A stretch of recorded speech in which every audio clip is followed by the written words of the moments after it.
Hello students, this is R P Verma. आज हम बात करेंगे हु इज मुस्लिम।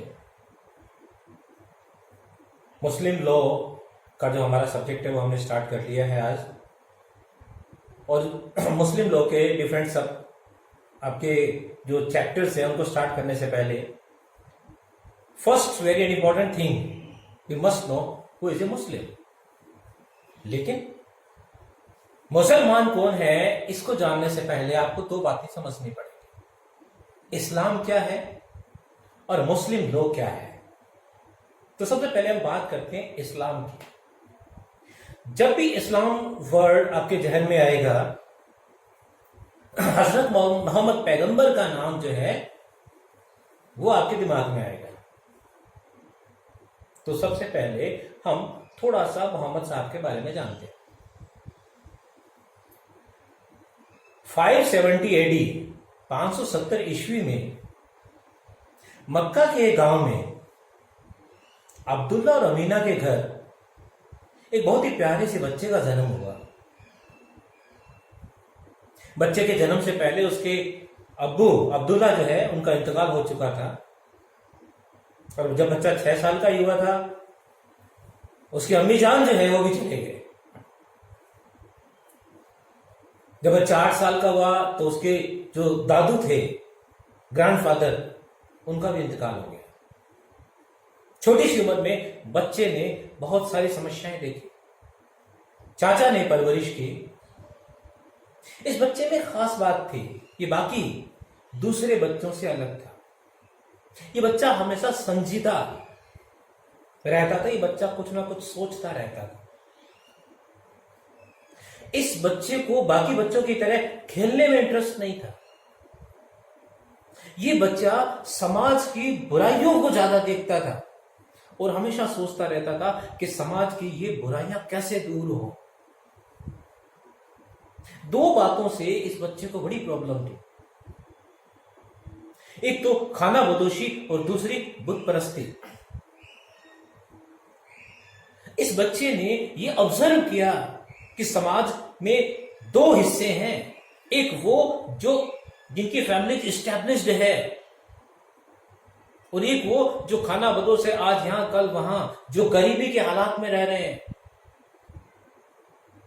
दूसरी चीज इस बच्चे ने यह ऑब्जर्व की कि ये लोग सबसे ज्यादा टाइम बुत परस्ती में यानी कि मूर्ति पूजा में लगाते हैं। इन दोनों बातों से ये बच्चा बड़ा विचलित रहता था। लेकिन बच्चा तो बच्चा ही था। ये कोशिश करता लोगों को समझाने की, इसकी हर बात में लॉजिक होता, लेकिन बच्चा समझ के कोई भी इसकी बातों पे ध्यान नहीं देता। इस बच्चे की बात करने का तरीका बिल्कुल ऐसे था जैसे किसी गद्दी पे बैठ के एक राजा जस्टिस कर रहा हो। बच्चा बड़ा संजीदा, बड़ा इंट्रोवर्ट रहता था। धीरे धीरे बच्चा बड़ा हुआ। When he was 25 years old,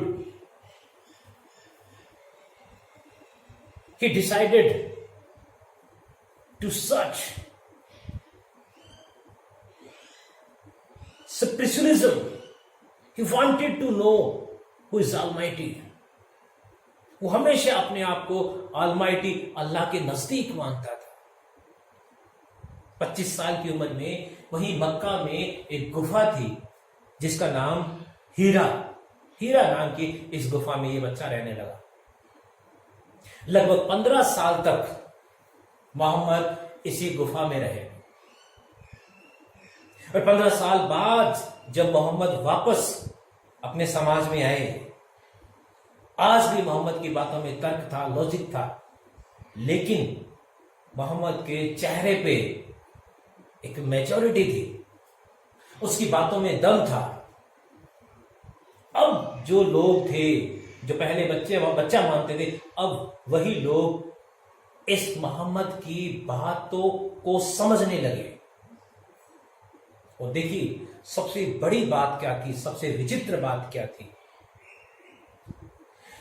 गुफा में इन 15 सालों में मोहम्मद ने एक ऐसी किताब लिख दी जिसमें उस समाज की हर समस्या का सॉल्यूशन था। और यही बात थी समाज के उन लोगों को, जब ये पता लगा कि ये बच्चा गुफा में रह के हमारी हर समस्या को समझता है, हमारी हर प्रॉब्लम को फील करता है। और जब बच्चे ने, मोहम्मद ने बताया कि खुद अल्लाह के दूत ने ये बातें उन्हें बताई हैं और उन बातों को उन्होंने इस किताब में लिखा है, तो लोग ये बात मानने लगे कि यह मोहम्मद सच बोल रहा है। और धीरे धीरे यही मोहम्मद जो है वो हजरत मोहम्मद पैगंबर बन गए। मोहम्मद पैगंबर की वजह से समाज की हर वो बुराई जो वो चाहते थे दूर हो, उन्होंने कोशिश की, दूर की। मुता विवाह की जो कंसेप्ट थी उस पे उन्होंने लगाम लगवाई, डाइवोर्स पे उन्होंने रेस्ट्रिक्शंस क्रिएट किए।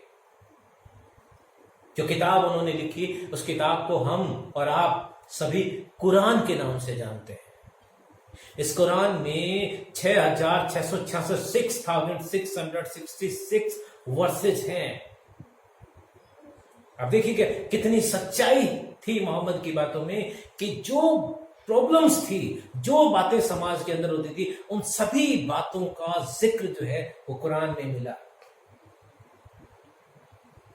लेकिन 632 एडी में मोहम्मद साहब जो है वो पर्दा कर गए। पर्दा मतलब उनकी आत्मा तो आज भी इस सरजमीन पे है, लेकिन उनका शरीर हमें छोड़ के चला गया। एक पर्दा आ गया, लेकिन उनकी आत्मा आज भी है। तो इसका मतलब ये हुआ बच्चों कि अगर आपको इस्लाम समझना है तो आपको मोहम्मद पैगंबर को समझना पड़ेगा। तो कुरान के साथ में जो नई कंसेप्ट मोहम्मद लेके आए, जो नया रिलीजन उन्होंने क्रिएट किया, दैट इज इस्लाम।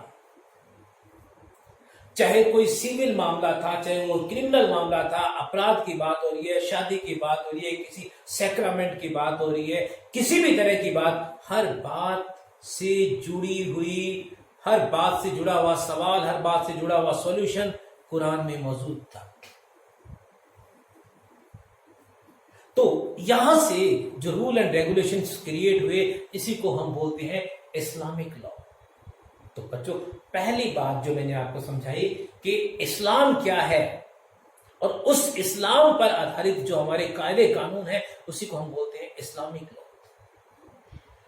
अब बात करते हैं कि उन्होंने जो बातें हमें बताई, उनके बेस पे इस्लाम का मतलब क्या निकाला। तो यहां पे मोहम्मद पैगंबर ने कुरान में लगभग 10 जगह इस्लाम वर्ड यूज किया है, और वो जो 10 जगह वर्ड यूज किया है, उनके 4 मतलब निकल के सामने आते हैं। वो 4 मतलब है आपकी सिक्योरिटी, सुरक्षा, साल्वेशन यानी कि मोक्ष, पीस यानी कि शांति, ग्रीटिंग्स यानी कि अभिवादन। आप समझिएगा आप इस बात को, इस्लाम के मतलब पे जा रहे हैं।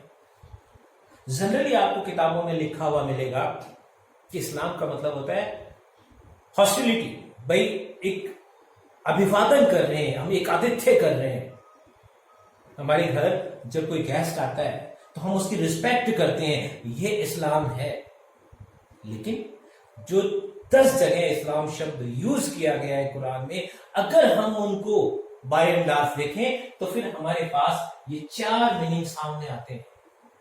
पहला, सुरक्षा, इंसान की सुरक्षा हो, सोशली, इकोनॉमिकली, पॉलिटिकली, हर तरह से वो सुरक्षित हो।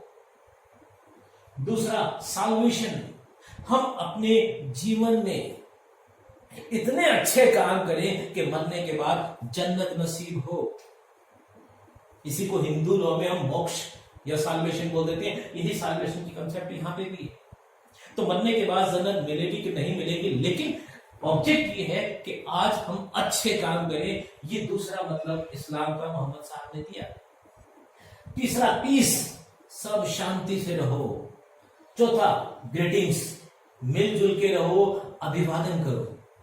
अब बच्चों, ये 4 पॉइंट आपको याद रखने हैं अगर आपको इस्लाम का मतलब समझना है। मैं यहां पे एक छोटी सी ट्रिक आपको बता रहा हूं। मान लीजिए कि अपनी जो एजुकेशन है, हम एजुकेशन को दो पार्ट में डिवाइड कर देते हैं, एक हमारी स्कूलिंग और एक हमारी कॉलेज की। जब हम स्कूल से बाहर निकलते हैं तो जो हमारी एजुकेशन है उसको हम बोलते हैं सीनियर सेकेंडरी, और जब हम कॉलेज से बाहर निकलते हैं तो हमने क्या कर लिया, पोस्ट ग्रेजुएशन। अब ये दो वर्ड आपको याद रखना है, सीनियर सेकेंडरी और पोस्ट ग्रेजुएशन। आपको कभी भी आप इस्लाम का मतलब नहीं भूलेंगे, और इसके पीछे भी जो मेरे को लॉजिक लग रहा है वो मैं आपको बता रहा हूं कि जब मोहम्मद साहब गुफा में थे तो दो बातों पे सबसे ज्यादा उन्होंने जोर दिया। इसका मतलब कि मैं बात कर रहा हूं स्कूलिंग की, जैसे हमारी पहले स्कूलिंग होती है फिर कॉलेज में चले जाते हैं, उसी तरह से मोहम्मद साहब की जो टोटल लाइफ है, एक गुफा का वो टाइम और उसके बाद उनका सोशल टाइम, तो वहां पे उन्होंने दो बातें समझी, सिक्योरिटी एंड साल्वेशन। और जब वो समाज में आए तो उनका ऑब्जेक्ट क्या था, लोगों में पीस क्रिएट करने का, लोगों को ग्रीटिंग्स का मतलब समझाने का। तो देखिएगा सीनियर सेकेंडरी, पोस्ट ग्रेजुएशन, तो ये आपके चार वर्ड हैं जो आपको याद रखने हैं बच्चों इस्लाम की। अब बात आती है कि इस इस्लाम से जुड़े हुए जितने भी कायदे कानून हैं वो सारे के सारे हमारे लिए क्या है, इस्लामिक लॉ है। तो इसका मतलब जो इस्लामिक कंट्रीज हैं वहां पे चाहे किसी ने मर्डर किया है, चाहे कोई मैरिज का मामला है, चाहे कोई डाइवोर्स का कोई भी मामला है, कुरान के हिसाब से, शरीयत के हिसाब से ही उनके जजमेंट्स, उनके डिसीजन लिए जाते हैं। ये इस्लामिक लॉ है। अब आती है बात मुस्लिम लॉ की।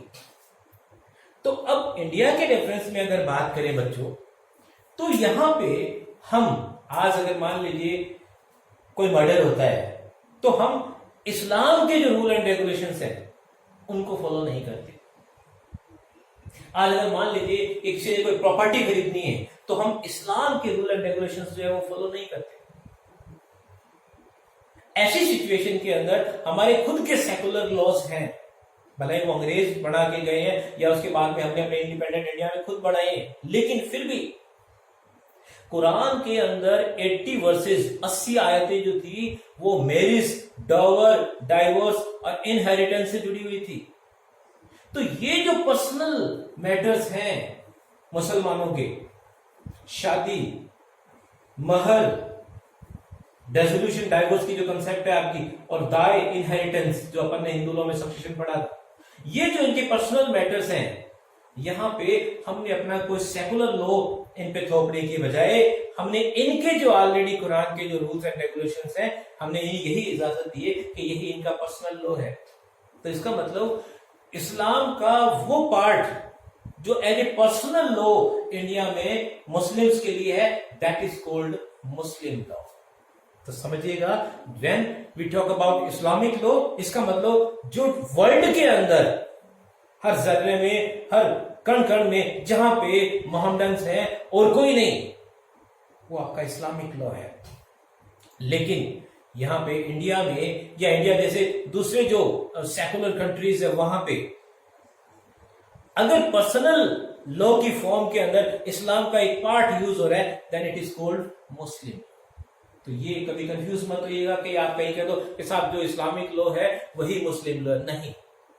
मुस्लिम लॉ सिर्फ आपके पर्सनल लॉ जो related to marriage, dower, divorce या इनहेरिटेंस से जुड़े हुए जो मामले हैं वो हमारे लिए मुस्लिम लॉ है। अब आती है बात बच्चों, तो मुसलमान कौन है? तो यहां पर आपको मैं थोड़ा सा सोर्सेस की बात बताता हूं कि जो मुस्लिम लॉ है उसके जब अपन ट्रेडिशनल और मॉडर्न सोर्सेस की बात करते हैं तो जो उसके ट्रेडिशनल सोर्सेस हैं उसके अंदर कुरान, दूसरा सुन्ना या अहदिस, तीसरा इज्मा, चौथा क्यास और पांचवा ट्रेडिशन यानी कि उर्फ, ये 5 आपके ट्रेडिशनल सोर्सेस हैं बच्चों। इन 5 में से शुरू के जो 2 सोर्स हैं कुरान और सुन्ना, ये दोनों ही सिर्फ और सिर्फ मोहम्मद पैगंबर से जुड़े हुए हैं।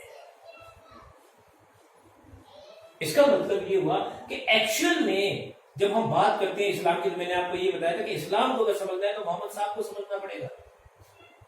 तो जब हम मोहम्मद साहब को समझते हैं तो दो चीजें हमारे सामने आती है, कुरान और सुन्ना।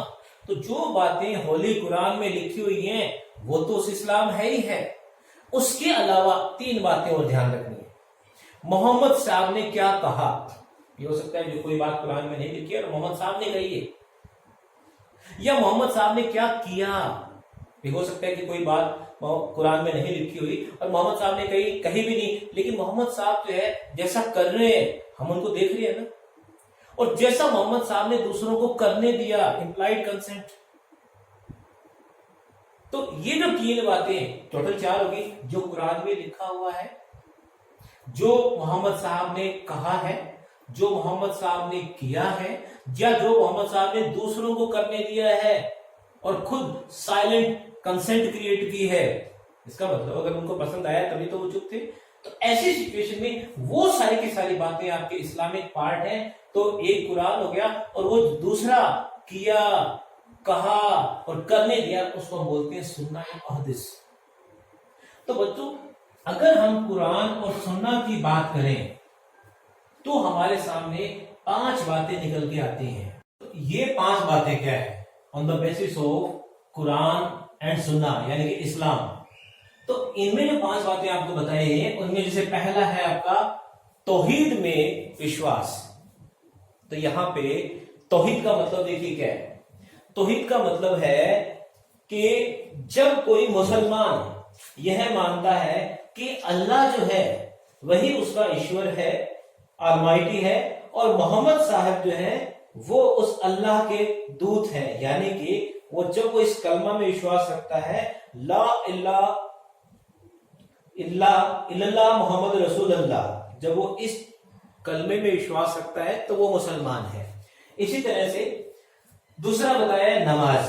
जो पर्सन दिन में 5 बार नमाज करता है वो मुसलमान है। तो पहला जिसका तौहीद में विश्वास है वो मुसलमान है, ला इलाहा इल्लल्लाह मोहम्मद रसूलुल्लाह को जो मानता है वो मुसलमान है। दूसरा जो 5 बार नमाज करता है वो मुसलमान है। तीसरा जो अपनी कमाई का कुछ हिस्सा गरीबों में, फकीरों में दान दे देता है, जिसको अपन बोलते हैं ज़कात, वो मुसलमान है। तो बच्चों यहाँ पे आप समझिएगा कि दो वर्ड है, एक होता है ज़कात और एक होता है खैरात। जब कोई आपसे मांग रहा है फिर आप उसको दे रहे हो तो ये खैरात है, जिसको अपन भीख बोलते हैं। अब बिना मांगे ही आप सामने वाले को कुछ दे रहे हो, बिना मांगे, ताकि उसकी जरूरतें पूरी हो। वो गरीब है, वो फकीर है, तो उसको हम क्या बोलते हैं? ज़कात। तो आपके जो टैक्सेस वगैरह की जो कंसेप्ट आप देखते हैं, आज जितने भी टैक्सेस है वो कहीं ना कहीं इसी ज़कात के कंसेप्ट से जुड़ी हुई है। उसके बाद में रोजा, जो रमजान जैसे पवित्र महीने में रोजे रखता है और लाइफ में कम से कम एक बार हज की यात्रा पे जाता है। तो इस्लाम के अंदर जो इन 5 बातों को फॉलो करता है वो मुसलमान है। दोबारा याद कर लीजिएगा, तौहीद में विश्वास, नमाज करता है, ज़कात करता है, रोजे रखता है, हज पर जाता है। अब आती है बात बच्चों शरीयत की। तो इस्लाम के बाद शरीयत जो है इसमें भी आपको 5 बातें बताई हुई है। अब पहले तो शरीयत का मतलब समझ लीजिए। कुछ बच्चे थोड़ा सा कंफ्यूज हो जाते हैं कि सर शरीयत अलग है, इस्लाम अलग है। तो यहां पर मैं आपको क्लियर कर दूं कि शरीयत इज एक कॉम्प्लीमेंट्री पार्ट ऑफ इस्लाम। क्यों? देखिएगा, मोहम्मद साहब ने जो 632 तक जो भी किया, जो भी हमें बताया, वो सारा का सारा इस्लाम। लेकिन उनके बाद में जितने भी जूरिस्ट आए, जितने भी मुस्लिम लोग थिंकर्स आए, उनकी जो बातें थी, उनके जो इस्मा या कयास थे, उनसे भी तो मोहम्मदन लॉ डेवलप हुआ ना। तो इसका मतलब उन लोगों की जो बातें हैं, उन लोगों के जो कंक्लूजन्स हैं, उन लोगों ने जो कयास, उन लोगों की जो ओपिनियंस हैं, उनको हम बोलते हैं शरीयत। तो इस्लाम और शरीयत जो है वो अलग अलग नहीं है। शरीयत इस्लाम का ही एक कॉम्प्लीमेंट्री पार्ट है। अब शरीयत क्या कह रहा है? ये 5 बातें तो आपको माननी है। इसके अलावा शरीयत में ये बताया गया है कि 5 आदेश हैं। जो व्यक्ति इन 5 आदेशों को फॉलो कर रहा है मुसलमान है। अब ये 5 आदेश देखिए क्या है। फर्द, जो हर हाल में 5 बार नमाज करे वो मुसलमान है। हराम कुछ ऐसे काम बताए गए हैं जो किसी भी हालत में उसे नहीं करने, वो मुसलमान है। कौन से? जैसे ड्रिंक करना, टोटल हराम बताया गया है। मंदरूब कुछ ऐसे काम है, ये है आपका मंदरूब, कुछ ऐसे काम है जो आपको एक्स्ट्रा करने चाहिए। जैसे आप 5 बार नमाज तो करते हैं, लेकिन जब ईद का दिन हो तो 5 से ज्यादा बार आपको नमाज करनी है। इसी तरह से मकरूह, कुछ काम ऐसे हैं जो आपको नहीं करने चाहिए। चलिए आप मीट खाते हैं, कोई प्रॉब्लम नहीं, लेकिन कुछ प्रकार की मछलियां जो है वो आपको नहीं खानी चाहिए, जायज। अगर जरूरत है तो ठीक है, अदरवाइज कुछ ऐसे काम हैं जिनके लिए माउंटेन लॉ साइलेंट है, जैसे जहाज के थ्रू यात्रा करना। तो ये 5 आदेश बताए गए हैं कि आपको हर हाल में 5 बार नमाज करनी है, आपको ड्रिंक नहीं करनी, आपको ईद के अंदर 5 से ज्यादा बार आपको नमाज पढ़नी है, आपको कुछ विशेष प्रकार की मछलियां नहीं खानी, या हवाई यात्रा जब तक हो सके आप ना करें। तो ये 5 बातें शरीयत में बताई गई है। इन 5 आदेशों को अगर कोई फॉलो कर रहा है तो वो मुसलमान है। इनके अलावा ये ध्यान रखिए, ऐसा नहीं है कि मैं लिख दूं कि इनमें ये हो या ये नहीं, ये तो आपकी है ही है। इनके अलावा ये 5 आदेश हो रहे हैं, और इनके अंदर भी अगर आप थोड़ा ध्यान से देखें तो शुरू के 2 है, वो जो लैंग्वेज की बात है उसके हिसाब से देखिए तो मैंडेटरी है, और आपके ये बाकी सारे डायरेक्टिव है। इसका मतलब ये हुआ कि आज की तारीख में अगर हम एक मुकम्मल मुसलमान की बात करें तो जिसका इस्लाम और शरीयत में फेथ है वो मुसलमान है। अगर अपने बाय एंड लार्ज कहें कि कम से कम वर्ड्स के अंदर अगर हमें बताना हो कि मुसलमान कौन है, तो जिसका इस्लाम और शरीयत में फेथ है वो मुसलमान है। और अगर थोड़ा सा हम डिटेल में जाएं तो मान लीजिए कि ये आपको याद ना रहे, कोई प्रॉब्लम नहीं है, लेकिन ये 5 बातें आपको हर हाल में लिखनी पड़ेगी। तो ये बच्चों आपके लिए एक आंसर तैयार हो गया, हु इज मुस्लिम। अब नेक्स्ट क्लास के अंदर हम बात करेंगे various conditions of Muslim marriage, dower, divorce. बड़ा इंटरेस्टिंग सब्जेक्ट है और एग्जाम के पॉइंट ऑफ व्यू से बड़ा इंपॉर्टेंट पार्ट जो है वो हम करने जा रहे हैं। तो उम्मीद करता हूं कि आपको ये बातें सारी समझ में आ गई होंगी। मेरे पास जो बुक है वो है अकील अहमद साहब की। भारत के अंदर ऐसी कोई लाइब्रेरी नहीं है जहां पे ये किताब आपको ना मिले, है ना। बहुत अच्छी किताब, हिंदी इंग्लिश दोनों लैंग्वेज में ये अवेलेबल है। और मेरे पास अमीर अली साहब की किताब भी है, फैजी की किताब भी मैंने पढ़ी है। तो मेरा एक रिसर्च के पॉइंट ऑफ व्यू से भी बुक्स मेरे पास है, लेकिन जो चैप्टर मैंने आपको तैयार किया है आपके लिए वो इसी बुक से है आपका। तो आप प्लीज इसको एक बार जरूर पढ़िएगा। Thank you very much students.